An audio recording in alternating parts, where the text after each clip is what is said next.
مجھے خاموشی پسند ہے، اندر، باہر اور ارد گرد۔ ایسا نہیں ہے مجھے دوستوں کے ساتھ ملنا، بات کرنا، گھومنا پسند نہیں ہے۔ ٹی وی دیکھنا، فلم دیکھنا، کسی بھی موضوع پر مثبت گفتگو کرنا کسی کو بھی اچھا لگتا ہے، لگنا بھی چاہیے۔ پھر بھی میں خود کے لیے یہ کہتا ہوں کہ انسان ایک سماجی اور معاشرتی جانور نہیں ہے۔ انسان خود کو بے قابو کر دیتا ہے، اس کے اوسان خطا ہو جاتے ہیں۔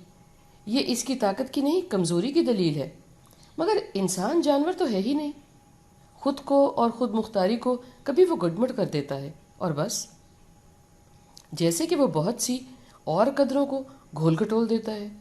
ذرا ضرورت سے زیادہ خود اعتماد ہو جاتا ہے، بلکہ کہنا چاہیے خوش فہمی اپنا لیتا ہے اور خود کا بیڑا گرداب میں گھمائی رکھتا ہے۔ ایسا بھی کیا؟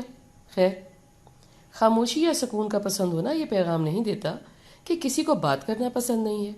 اس کا بالکل یہ مطلب نہیں ہے کہ مجھے موسیقی پسند نہیں ہے، میں اچھا کلام سن کے محسوس نہیں ہوتا، یا مجھے راگوں پر سر دھننا نہیں آتا، یا میں اندر سے جمالیاتی حص میری فوت ہو چکی ہے، یا میرا من مولانا رومی کے بھکتوں کی طرح گول گول گھومنے کو نہیں کرتا۔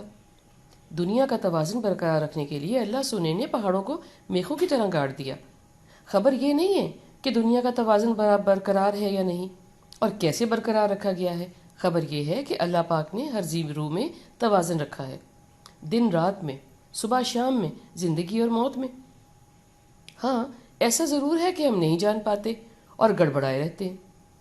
ہم آہنگی کا خود کا ایک راگ ہے اور توازن کی خود کی ایک راگنی ہے، موسیقی ہے۔